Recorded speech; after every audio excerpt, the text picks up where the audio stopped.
What's going on, guys? Machine here with another Star Wars The Old Republic Beta Report. The official website has released new information on the newest Warzone.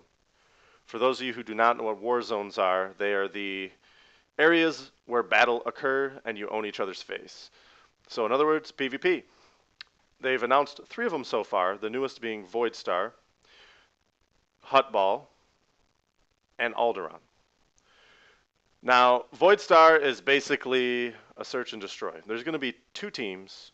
One will be defending the ship, one will be attacking the ship. It's a best of 3, and whoever completes their objectives in the quickest amount of time wins the match overall.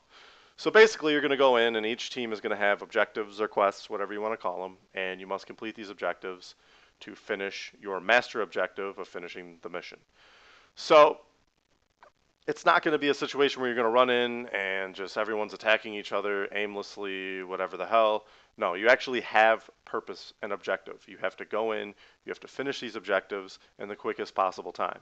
You know, this Warzone actually reminds me of watching some of the movies. You know, there's various accounts in the various Star Wars movies where, you know, there's might be a team stuck on a Star Destroyer or on the Death Star, and they're trying to get out, or they're trying to get to the hangar to get into the Millennium Falcon and get the hell out of there. You know, this Warzone really makes you feel like you're kind of part of one of the movies. You know, you're trying to get out, or, you know, you're the other team trying to defend. But each team will get their chance at both attacking and defending, and you have to get it done in the quickest time so that your team can win the overall victory. Next, for those of you who have not seen this yet, is Huttball. Huttball is basically a game of football to a degree with massive violence. So you're in this battleground or war zone, whatever you want to call it.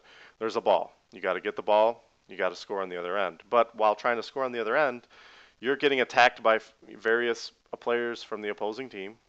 You have acid pits. You have fire pits. Various obstacles you have to try and thwart to be able to score. So each team has 8 players. They go against each other in pure hand-to-hand, blaster-to-blaster, lightsaber-to-lightsaber combat, and may the best team win. Last but not least, we have Alderaan. Now, Alderaan is basically a control-the-point war zone. So basically, there's going to be 3 different cannons, and the team that's controlling these cannons is the team that wins. I'm really hoping that the mindset of this game is very unlike World of Warcraft, for instance, like in any of the battlegrounds that have control points, where people just run around aimlessly trying to kill people instead of controlling the points. Only time will tell in this, but those are basically the 3 war zones that have been announced thus far. The link is in the description. There's videos for each one of them, and they're going to get you very excited. I'm crazy excited right now. I really want to try out this Void Star.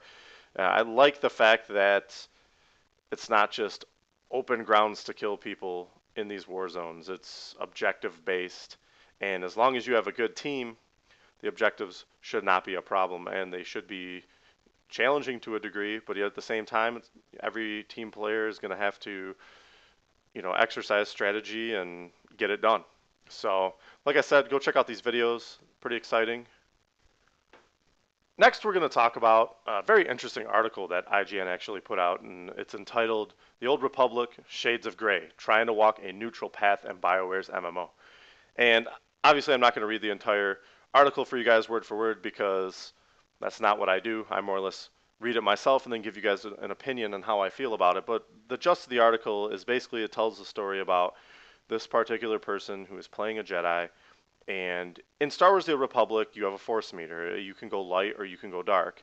Now, depending on whether you're light or dark is going to depend on vendors in the game that sell you armor depending on if you're light or dark. But this person, they wanted to do a neutral path. So basically, they go through, they made choices throughout the game, various choices that, you know, wasn't swaying either direction. They weren't making decisions and choices that were giving them light points, and they weren't making decisions and choices that were giving them dark points.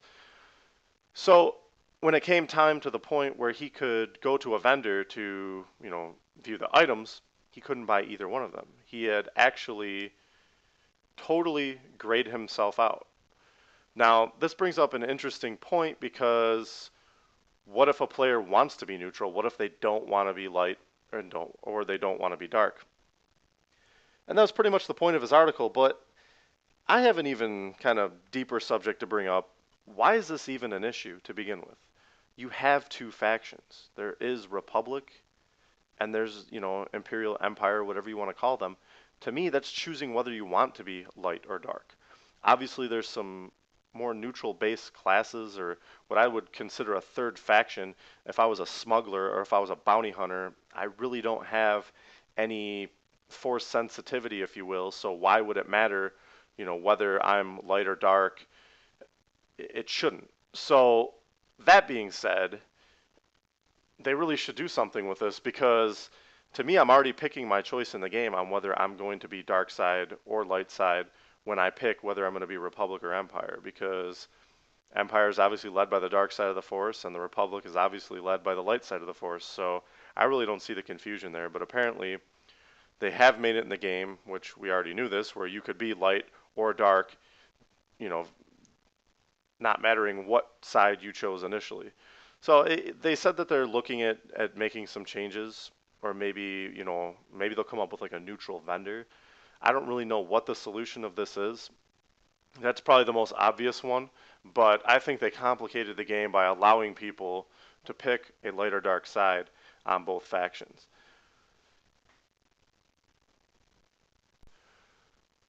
Moving forward, another great article about the combat in Star Wars.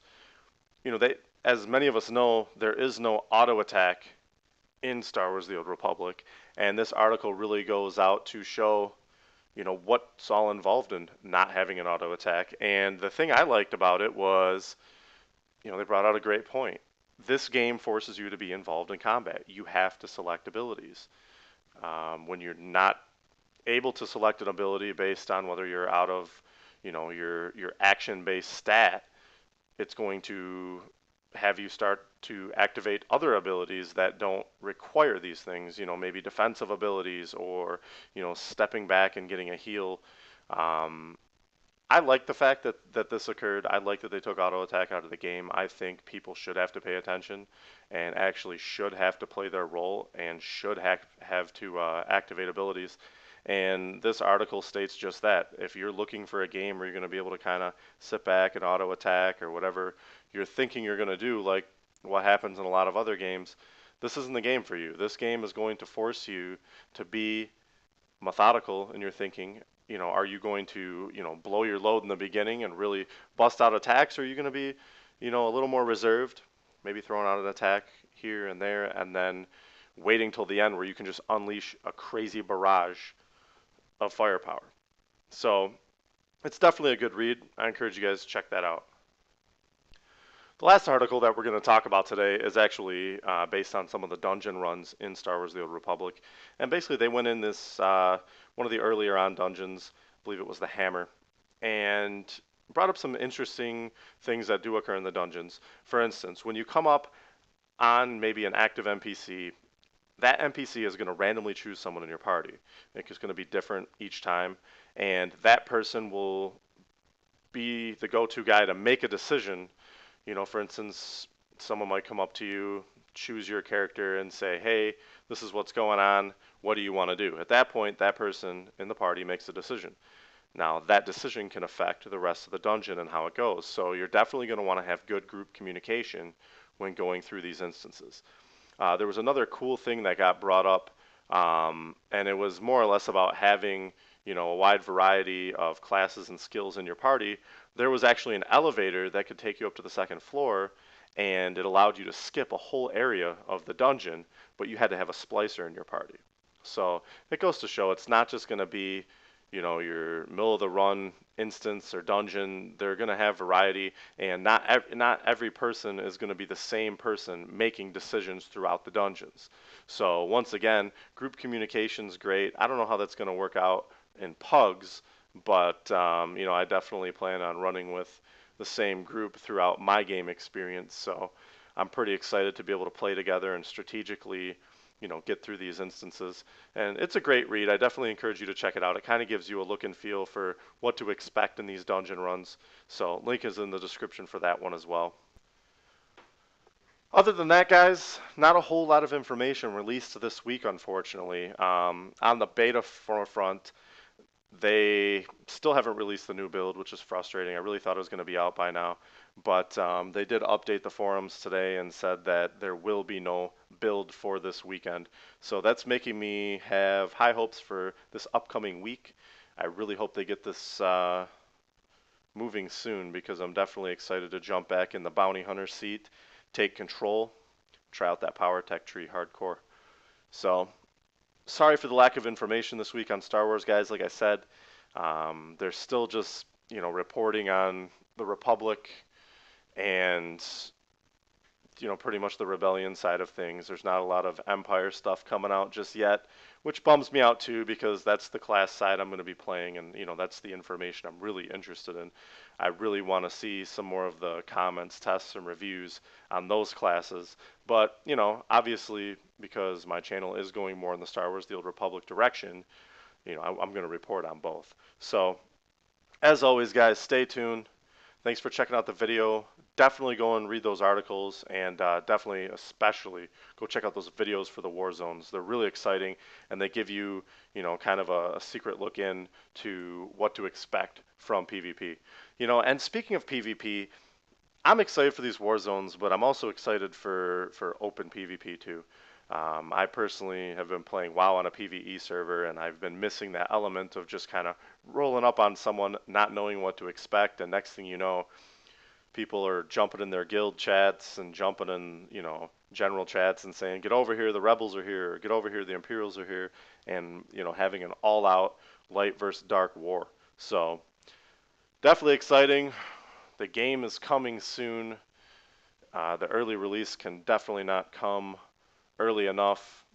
I know we're all hyped, so I'll talk to y'all soon. Once again, thanks for watching. If you have any questions, feel free to ask me. I have no problem taking a peek in the beta forum and seeing if I can find any information out for you guys if there is a very specific question.